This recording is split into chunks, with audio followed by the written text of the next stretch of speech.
Breast crawl पर spoken tutorial में आपका स्वागत है। इस ट्यूटोरियल में हम सीखेंगे कि ब्रेस्ट क्रॉल क्या है, इसे करने का पूरा तरीका और ये क्यों जरूरी है। आइए पहले हम समझेंगे कि ब्रेस्ट क्रॉल क्या है। जब शिशु पैदा होता है तो वह प्राकृतिक रूप से स्तनपान करना जानता है। प्रसव के तुरंत बाद मां के बिना कपड़े ओढ़े हुए पेट पर रखे जाने पर शिशु खुद ही मां का स्तन ढूंढकर स्तनपान शुरू कर सकती है। इस पूरी प्रक्रिया को ब्रेस्ट क्रॉल कहते हैं। ध्यान दें कि 9 महीने कोख में पूरे किए हुए शिशु जो सामान्य तरीके से या ऑपरेशन से हुए हों, उनको भी ब्रेस्ट क्रॉल कराया जा सकता है और जो पैदा होते ही काफी रोए हों। असंतुलित शिशु जिनका जन्म पर कम वजन हो, उन्हें ये नहीं करवाते क्योंकि उनको सांस की तकलीफ हो सकती है, जैसे सांस फूलना।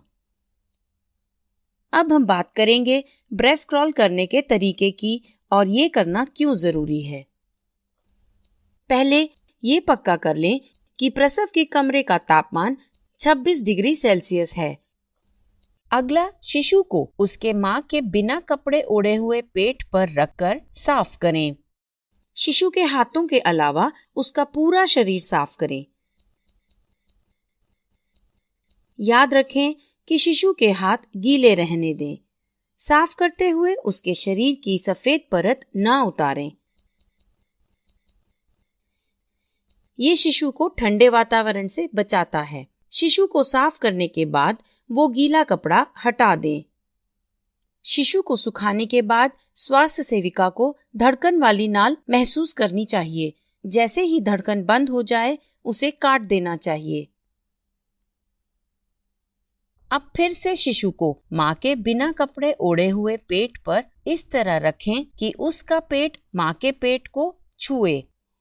उसका सर मां के बिना धुले स्तनों के बीच में रखा जाना चाहिए और उसका मुंह मां के स्तनों के नीचे होना चाहिए। अब शिशु ब्रेस्ट क्रॉल के लिए सही स्थिति में है। क्योंकि आगे बढ़ना बहुत प्राकृतिक है, इसीलिए वो आसानी से मां के स्तनों तक रेंग कर पहुंच सकती है। अगला, शिशु और मां को गर्म रखने के लिए उनको एक साफ सूखा कपड़ा ओढ़ाएं और शिशु को टोपी पहनाएं। ध्यान दें कि आगे के चित्रों में टोपी और कपड़ा नहीं दिखाया जाएगा, ताकि ब्रेस्ट क्रॉल के दौरान शिशु की स्थिति साफ दिखाई दे। शिशु को कपड़ा ओढ़ाने के बाद मां को अपने हाथ से शिशु की पीठ को सहारा देने को कहें। अब बात करेंगे शिशु के ब्रेस्ट क्रॉल करने की काबिलियत की। जन्म के बाद शिशु बहुत सतर्क और स्तनपान करना जानती है। अपने साफ न किए हुए हाथों की महक सूंघकर उसका थूक निकलता है और आंखों की कमजोर नजर से भी वह अपनी मां का चेहरा और एरियोला देख पाती है।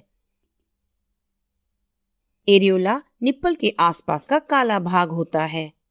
अपने हाथों और पैरों का इस्तेमाल करके शिशु आगे बढ़ती है और रेंगते हुए मां के स्तनों तक पहुंचती है। कुछ शिशु तुरंत रेंगने लगते हैं और कुछ को समय लगता है। स्तन तक पहुंचने के बाद शिशु उसे पकड़ने की कोशिश करती है। ऐसे में शिशु और उसकी मां को अकेला छोड़ दें जब तक वो पहला स्तनपान शुरू नहीं करती। स्वास्थ्य सेविका और मां दोनों को धीरज रखना चाहिए। शिशु को 30 से 60 मिनट भी लग सकते हैं मां के स्तन तक पहुंचकर पहला स्तनपान शुरू करने के लिए।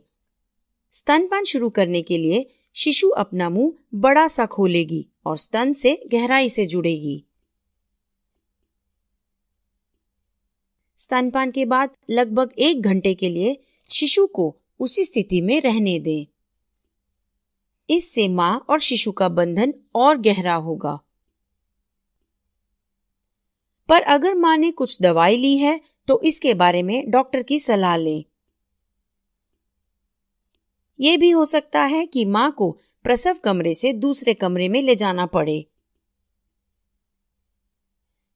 ऐसे में कमरा बदलने के बाद शिशु को तुरंत मां के बिना कपड़े ओढ़े हुए पेट पर रखें, जैसे कि पहले बताया गया है।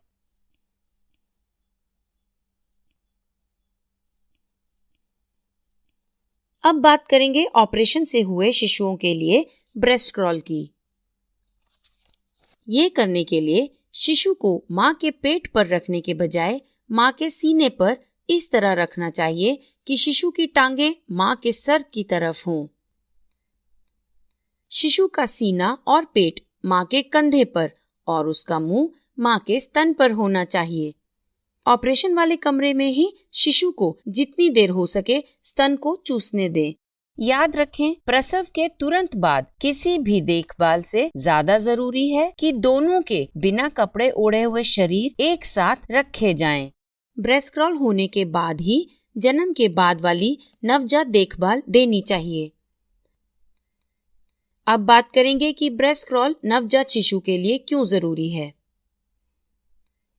ब्रेस्ट क्रॉल करके शिशु को मां का पहला दूध, जिसे कोलोस्ट्रम कहते हैं, वो मिलता है। वो पीला और गाढ़ा होता है। ध्यान दें कि प्रसव के बाद कोलोस्ट्रम की मात्रा शिशु के हर स्तनपान के बाद धीरे धीरे बढ़ेगी।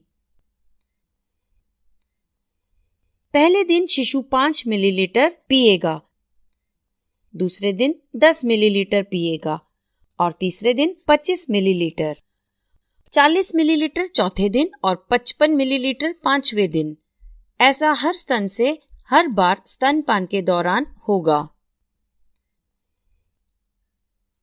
इतना नवजात शिशु के लिए काफी है।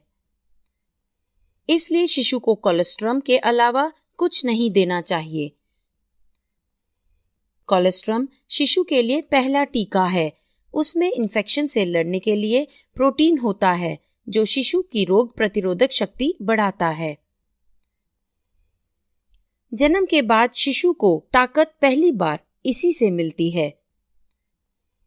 कोलोस्ट्रम शिशु के खून में ग्लूकोज को कम होने से बचाता है और शरीर की बाकी प्रक्रिया बनाए रखता है और एक स्वस्थ दिमाग भी बनाता है। ये शिशु को उसका पहला मल निकालने में मदद करता है। ब्रेस्ट क्रॉल में शिशु गर्म रहता है क्योंकि वह अपने मां के बिना कपड़े ओढ़े हुए शरीर के साथ होता है। वो खुद ब खुद मां के स्तन से गहराई से जुड़ना सीखता है। ब्रेस्ट क्रॉल से मां के स्वस्थ बैक्टीरिया शिशु को मिलते हैं और ये बैक्टीरिया शिशु के आंतों में जाकर इन्फेक्शन से लड़ते हैं, जिससे कि शिशु की रोग प्रतिरोधक शक्ति बढ़ती है। ब्रेस्ट क्रॉल से शिशु को मां का प्यार और सुरक्षा मिलती है, जिससे दोनों में बंधन गहरा होता है।